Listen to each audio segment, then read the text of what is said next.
Mesdames, Messieurs, bonjour. Et je voudrais d'abord remercier les organisateurs et organisatrices de nous donner l'opportunité de présenter ce travail et notre expérience sur le repositionnement d'une molécule.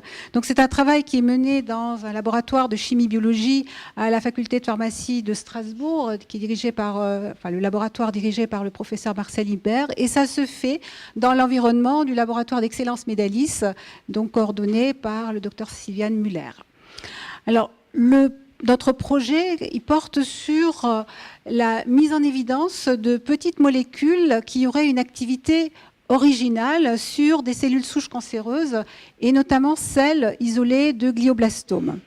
Alors, un petit mot sur la maladie. Donc, glioblastome, c'est une maladie bien connue, très redoutée. C'est une forme, donc c'est une tumeur cérébrale avec un gliome de niveau de grade 4, c'est-à-dire le niveau le plus élevé dans l'agressivité des tumeurs. C'est une pathologie qui n'est pas très courante puisqu'on a de 7 à 8 cas pour 100 000 habitants, pour 100 000 personnes, mais par contre c'est une pathologie qui est où le pronostic est extrêmement mauvais. Il n'y a aucun traitement curatif à l'heure actuelle et les traitements qui sont utilisés permettent d'augmenter la médiane de survie pour aller à 14 mois jusqu'à 20 mois. Alors une des raisons pour l'inefficacité des traitements, c'est que le glioblastome, comme beaucoup de tumeurs, ils sont hétérogènes. Ils ont une hétérogénéité qui est à la fois une hétérogénéité du micro-environnement, puisqu'on a à l'intérieur des tumeurs des zones d'hypoxie, on a des zones avec des pH très acides, une hétérogénéité également cellulaire, puisque la tumeur, c'est un ensemble de cellules, donc une masse cellulaire dans laquelle se trouvent des cellules qui sont dites cellules souches cancéreuses et qui seraient les cellules qui entretiendraient la tumeur, qui ont des propriétés peut-être un peu similaires aux cellules souches qu'on peut trouver dans les tissus sains. En tout cas, au point de vue propriété, elles partagent un certain nombre de propriétés avec les cellules souches, disons, normales, dans le sens où elles sont capables d'autorenouvellement, elles sont capables de se différencier en différents types cellulaires, elles présentent des marqueurs de cellules souches et elles peuvent également rentrer en quiescence. C'est quand même des cellules cancéreuses, donc elles ont de l'aneuploïdie. Et ce qui les caractérise, c'est souvent, quand on veut mettre en évidence le caractère de ces cellules souches cancéreuses, c'est leur aptitude à propager une tumeur lorsqu'on fait des xénogreffes chez des animaux qui sont immunodéficients. D'autres propriétés qui est probablement liée à la résistance de ces cellules aux thérapies, c'est que la réparation de l'ADN est augmentée. On a également une augmentation de l'efficacité des pompes des flux. L'acquiescence, qui est un paramètre qui joue probablement un rôle important dans la résistance aux thérapies, puisqu'elle met ces cellules à l'abri de toutes les molécules qui sont utilisées et qui sont souvent des antiprolifératifs. Et également, au niveau des tumeurs, à cause de l'acidité, on a également un certain nombre de molécules qui perdent leur activité à cause de l'acidité qui se trouve au niveau des tumeurs. Alors, notre travail... compte tenu de l'existence de ces cellules souches cancéreuses, un nouveau paradigme est apparu à émerger depuis quelques années qui dit que si on veut effectivement éliminer une tumeur, il faut non seulement cibler les cellules de la masse tumorale, mais également les cellules souches cancéreuses qui autrement amènent à des récidives. Alors notre travail se situe totalement dans cet objectif. Donc nous avons cherché des molécules qui seraient actives sur des cellules souches cancéreuses. Alors on est parti, c'est pour ça qu'on parle de repositionnement, en faisant un criblage d'une chimiothèque qui est la chimiothèque Prestwick de 1120 molécules et qui est constituée de molécules qui sont des médicaments, donc qui sont déjà sur le marché. Alors cette chimiothèque présente une assez grande diversité en termes de structure. Les cellules que nous utilisons, donc c'est des cellules souches cancéreuses, et là nous travaillons en collaboration avec le docteur Hervé Schneeweis, qui a toute une collection de cellules souches cancéreuses isolées de biopsies de patients, et nous travaillons couramment sur 3 types de cellules qu'on appelle TG1, OB1 et TG16, qui se différencient par des signatures moléculaires différentes, et notamment leur statut par rapport à la protéine P53 ou GFAP. Pour finir l'essai, pour finir le travail, il faut un essai. Et l'essai, le readout que nous utilisons, c'est une mesure d'ATP et qui est mesurée par un kit qui permet de mesurer la luminescence. Alors, ce que nous cherchons, c'est des molécules actives sur les cellules souches cancéreuses, peut-être beaucoup sur les cellules souches cancéreuses en quiescence, puisque là, il y avait vraiment un manque, il n'y a pas beaucoup de molécules, il n'y a pas de molécules connues pour agir comme ça sur ces cellules. Donc nous avons réalisé un criblage différentiel de cette chimiothèque Prestwick en criblant la chimiothèque à la fois sur des cellules souches cancéreuses en prolifération et des cellules souches cancéreuses en quiescence. Alors, prolifération, quiescence, comment est-elle obtenue? On part de ces cellules, elles poussent sous forme de neurosphères, c'est-à-dire elles ont une tendance naturelle à s'agréger. Donc, on les dissocie. Et ensuite, soit on les maintient en changeant régulièrement le milieu qui contient des facteurs de croissance, et à ce moment-là, on appelle ça les conditions de prolifération, ou alors on les laisse sans changer le milieu entre 9 et 16 jours, et on a des cellules qui entrent en quiescence. Alors, les résultats de notre criblage de la Prestwick, donc sur des cellules qui avaient été TG1, pendant 24 heures, sur des sphères qui ont été dissociées. Donc on a réalisé un premier criblage primaire à une concentration, les molécules étaient à une concentration de 50 micromolaires et on avait 89 molécules. Donc ça c'est ce qui a été trouvé sur les cellules proliférantes, sur les cellules quiescentes. Après on a fait un criblage secondaire en testant les molécules à 5 et 50 micromolaires. Donc les molécules qui ont été trouvées à ce niveau-là, on a trouvé 39 molécules qui étaient des antifongiques, des antibactériens, antiparasitaires, des molécules agissant sur le système cardiovasculaire, 2 anticancéreux et 2 antihistaminiques. Alors on a éliminé la plupart des antibactériens, antifongiques et antiparasitaires, et on a en réalité criblé ensuite, enfin mesuré en dose-réponse, 27 molécules sur les 39, et les molécules qui sont sorties, on a retrouvé 24, donc 24 dont 2 agissant sur des cellules uniquement donc en prolifération, 19 qui agissent sur les 2 et 3 molécules qui sont actives plus spécifiquement sur les cellules en quiescence. Mais il y avait un seul hit qui correspondait à une molécule qui avait une spécificité totale par rapport pour ces cellules en quiescence. Je dis spécificité totale, c'est-à-dire qu'il n'y avait aucune activité sur les cellules qui étaient en prolifération. Donc cette molécule, c'est celle-ci. On l'appelle GSC1. C'est une molécule qui est connue, oui, bisacodyl, qui est connue comme laxatif. Donc cette molécule, elle existe sous une forme, quand on parle du bisacodyl, c'est la forme acétylée. C'est une molécule qui est une prodrogue, donc hydrolysée pour donner cette forme-là, qui est le D-acétyl-bisacodyl. Donc ces molécules que j'appelle GSC1, GSC2, c'était pendant longtemps leur nom de code. C'est des molécules, elles fonctionnent exactement, elles ont la même activité et elles induisent la mort des cellules donc de glioblastome, des cellules TG1 en quiescence, avec un EC50 qui est de l'ordre de 0 du micromolaire, avec aucune activité sur les cellules en prolifération.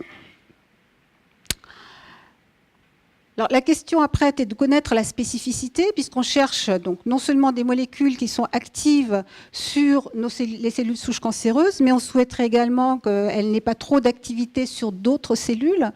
Donc on a fait un travail où on a mesuré l'activité de cette molécule donc, sur d'autres cellules cancéreuses TG1, donc ça c'était ce qui nous a servi dans le criblage, mais on a également utilisé les TG16 que je vous ai présentés avant ou OB1, à la fois en proliférant en prolifération ou en quiescence. Et on a pris également des astrocytes humains ou des cellules neurales, des cellules souches neurales fétales humains, qui était une sorte de référence, parce que ce qu'on souhaite, c'est n'avoir pas trop d'activité sur ces cellules. Et ce qu'on voit ici, donc sur cette courbe qui présente les différents types cellulaires en fonction de 1 sur EC50, donc plus c'est haut et plus l'affinité est élevée, on voit effectivement que la molécule, que ce soit GS1 ou GSC2, n'est active que sur les cellules souches cancéreuses en quiescence. Aucune activité trouvée sur les cellules, les astrocytes ou sur les cellules souches neurales fétales. On a fait un petit peu de relation structure-activité pour regarder quelles étaient les parties intéressantes et importantes pour l'activité de la molécule. Donc, les chimistes du laboratoire ont synthétisé à peu près 80 dérivés, ce qui nous a permis de montrer que l'hydroxyle, il y a un des 2 hydroxyles qui est absolument nécessaire. Le noyau pyridine également est nécessaire. Par contre, on pouvait substituer les différents atomes sur ce noyau pyridine. L'azote éventuellement pouvait être bougé, mais à chaque fois on perdait un petit peu d'activité. Et de l'autre côté, sur l'autre OH, on peut faire des substitutions, mais en fonction de ce qu'on greffe, on a plus ou moins de perte d'activité.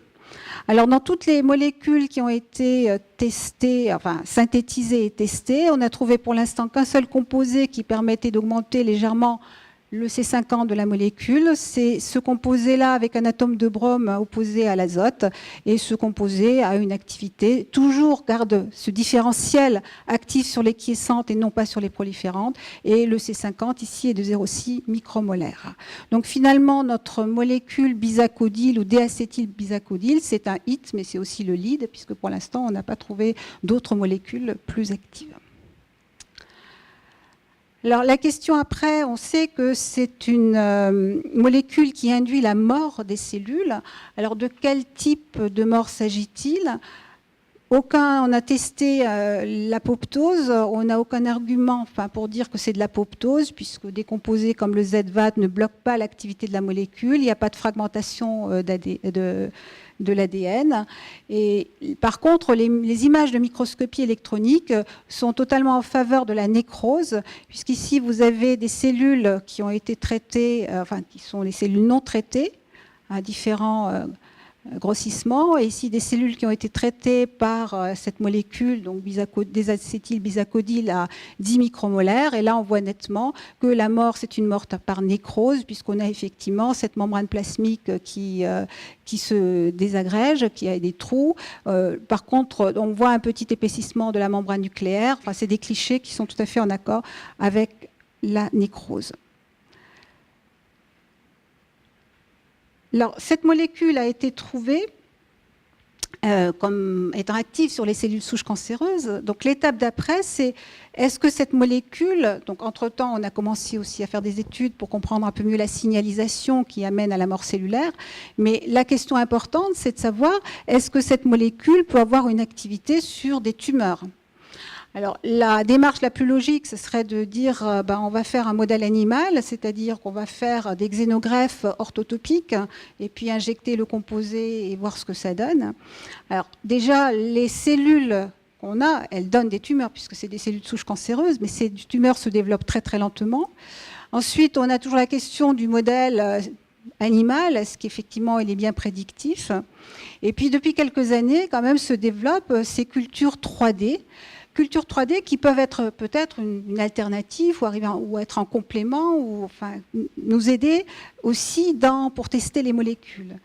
Alors, on a beaucoup de chance avec ces cellules, donc cellules souches cancéreuses, parce qu'elles ont tendance naturellement à former des structures en 3D.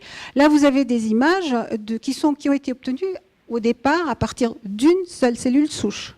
Donc une seule cellule, au bout de 3 semaines, vous donne cette structure qui fait à peu près 200 microns. Et si vous attendez, vous avez des sphères qui sont de plus en plus grosses, qui peuvent arriver jusqu'à 1 cm de diamètre. Ces sphères, quand on les examine, donc ça c'est des sphères qui ont été incluses dans la paraffine et on a fait des coupes. Et coloré à l'hématoxylinéosine, on voit quand même qu'il y a une sorte d'hétérogénéité, en tout cas dans la structure de la sphère. Là, c'est une coloration avec la vimentine, donc des anticorps anti-vimentine eux-mêmes, bon, qui montrent que les différentes cellules sont colorées à la vimentine. Par contre, si on prend des colorations avec des anticorps anti-nanog, on voit clairement qu'il y a une hétérogénéité, parce que bon, là, ça se voit peut-être pas trop, mais avec les anticorps anti-nanog, on a une coloration qui se fait surtout essentiellement à la périphérie de ces sphères et pas du tout de coloration à l'intérieur. Nanog, c'est un marqueur, en quelque sorte, de pluripotence qu'on retrouve dans les cellules souches. De même, si on regarde les cellules qui sont en prolifération, là c'est en prenant un anticorps qui est dirigé contre la protéine Ki67, on voit également que les cellules qui sont en prolifération se trouvent à l'extérieur de la sphère. Donc ça, c'est une hétérogénéité d'organisation, une hétérogénéité également au niveau des cellules et de l'expression d'un certain nombre de protéines. Alors, qu'en est-il lorsqu'on fait agir la molécule donc, qui a été trouvée sur ces sphères? Là, vous avez une sphère non traitée et une sphère qui a été traitée avec le désacétylbisacodyl pendant 72 heures à 10 micromolaires. Et on voit nettement ces sphères qui commencent totalement à se désagréger. Et quand on analyse les cellules vivantes, on voit nettement une diminution de la quantité de cellules vivantes. Donc la molécule GSC2 agit sur ces sphères et induit la dissociation et la mort des cellules. Donc la question est de savoir pourquoi finalement le bisacodyl est actif sur les cellules, sur des cultures de cellules souches cancéreuses en culture 3D. Alors finalement, ça c'est un schéma des sphères, donc quand on travaille sur les structures en 3D, finalement ces sphères, elles reconstituent un petit peu ce qu'on a au niveau d'une tumeur, avec une hétérogénéité, ce que je vous ai déjà dit, à la fois au niveau il y a un gradient de concentration en oxygène. Au centre de la sphère, on a une hypoxie très très forte. On a également tous les métabolites qui sont avec des gradients. À l'intérieur, on a, comme ce qu'on peut avoir dans une tumeur, une zone nécrotique, une zone avec des cellules viables et quiescentes, et puis autour des cellules en prolifération. Il y a également, ça c'est sûr, de l'acidité au centre de ces sphères, puisque l'activité métabolique au centre est également modifiée, donc l'activité des cellules cancéreuses. Donc notre modèle, c'est de considérer que la molécule que nous avons, elle agit sur la structure en 3D, en rongeant la tumeur, ou en tout cas le modèle 3D, cet agrégat sous forme à partir de l'intérieur. C'est comme si on mettait un verre dans un fruit et que l'activité est donc liée à une activité qui est une caractéristique de cette sphère et peut-être des tumeurs. Donc, ce qui est absolument nécessaire pour nous, on pense que ce modèle de culture 3D est un modèle qui est extrêmement intéressant pour tester l'activité des molécules. C'est en tout cas nettement mieux que des cultures 3D. Après, il faut voir par rapport au modèle animal, est-ce que c'est plus intéressant, est-ce que c'est plus prédictif que ce qu'on peut avoir avec un modèle animal. Donc, il faut continuer à développer ces sphères. Et puis, pour nous aussi, ce qui est important, c'est de tester maintenant l'activité de la molécule sur des cellules souches cancéreuses qui ont été isolées à partir d'autres cancers. Et donc, on est à la recherche de tout ce qui pouvait être cellules souches isolées d'autres cancers pour faire des tests. Voilà, donc tout le travail, c'est un travail qui se fait au niveau de l'UMR avec des chimistes et des biologistes. L'équipe du docteur Hervé Schneeweiss pour les cellules souches et une plateforme de criblage à Strasbourg où nous faisons tous nos criblages et on avait commencé à faire des tests sur les animaux avec des personnes d'une unité INSERM. Voilà, je vous remercie.